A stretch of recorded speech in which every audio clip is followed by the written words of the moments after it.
Il observe le commerce depuis plus de 20 ans. Philippe Moati, professeur agrégé d'économie à l'Université Paris Diderot, coprésident de l'association l'Observatoire Société et Consommation, l'Obsoco, nous explique pourquoi et comment la révolution du commerce est en marche. C'est le carnet de bord d'entrepreneurs.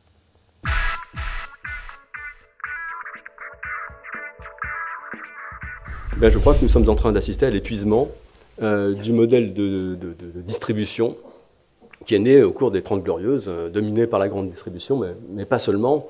Et pour vous convaincre de ça, si c'était nécessaire, je prendrais deux indices. Un indice qui aujourd'hui est bien installé, ça fait presque une dizaine d'années que les chiffres en témoignent, c'est la saturation de l'activité des hypermarchés et la régression très lente, mais continue, de leur part de marché. Alors il y a des hauts et des bas, mais sur 10 ans, ça ne fait pas l'ombre d'un doute. Dans le non alimentaire, de manière assez significative, mais aussi dans l'alimentaire. Donc l'hypermarché était quand même le format emblématique de la précédente révolution commerciale, donc ça fait sens.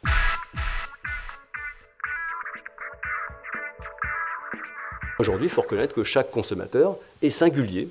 Il est différent dans ses attentes, il ne veut pas consommer forcément le même produit que ses congénères, et surtout il a envie qu'on le traite comme un être singulier, donc dans la relation marchande, une exigence de personnalisation de la relation.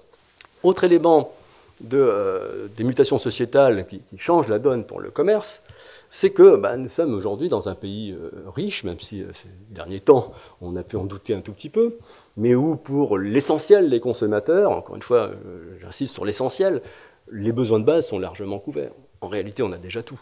On a déjà tout. Aujourd'hui, tout le monde, dans l'industrie comme dans le commerce, doit prendre en compte cette dimension fondamentale de la consommation. Les gens achètent d'abord des symboles et des valeurs, finalement, avant d'acheter des produits.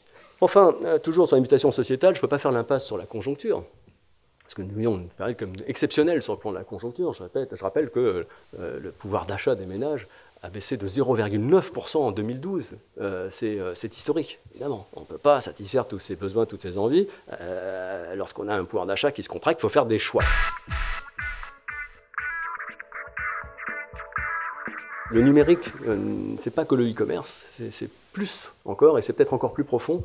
Par exemple, ça met les consommateurs en réseau. La puissance que les consommateurs sont en train d'acquérir collectivement par le simple fait de pouvoir se mettre en réseau grâce à Internet. Et je ne parle pas du niveau d'information que les consommateurs acquièrent sur ce qu'ils achètent. Très souvent, on entend dire dans les magasins qu'on a des clients face à soi qui connaissent mieux les produits que les vendeurs eux-mêmes. Donc en gros, c'est la relation commerciale qui est en train de changer de nature. En gros, on avait une relation très descendante avec des consommateurs qui étaient un petit peu en bout de chaîne.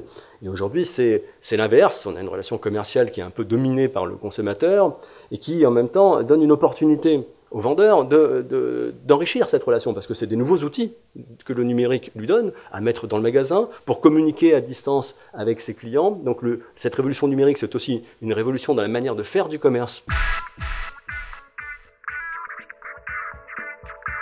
Si on passe effectivement d'une logique où on vend des produits à une logique où on prend en charge les problèmes des consommateurs, c'est toutes les filières auxquelles on est habitué, industrie, commerce, consommateurs, qui sont en train d'exploser au profit de nouvelles architectures où des nouveaux entrants vont essayer de trouver cette position un peu charnière au contact du consommateur pour délivrer la solution. Si demain le commerce c'est du commerce de précision et du commerce serviciel, c'est pas avec les mêmes boutiques qu'on va faire ça.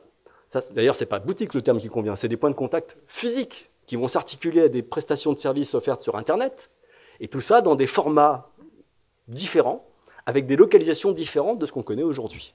C'est dire que j'anticipe, pour ma part, un épisode de restructuration lourde de l'appareil commercial physique que nos élus vont devoir gérer. Les choses s'accélèrent. Ça fait 20 ans que j'observe le commerce. Ça fait un moment que je diagnostique un changement structurel. Là, j'ai un très net sentiment que les choses sont en train de s'accélérer. Donc, restez extrêmement vigilants et n'ayez pas peur d'expérimenter. Il faut tâtonner, sachant qu'évidemment, quand on tâtonne, on court le risque d'échouer.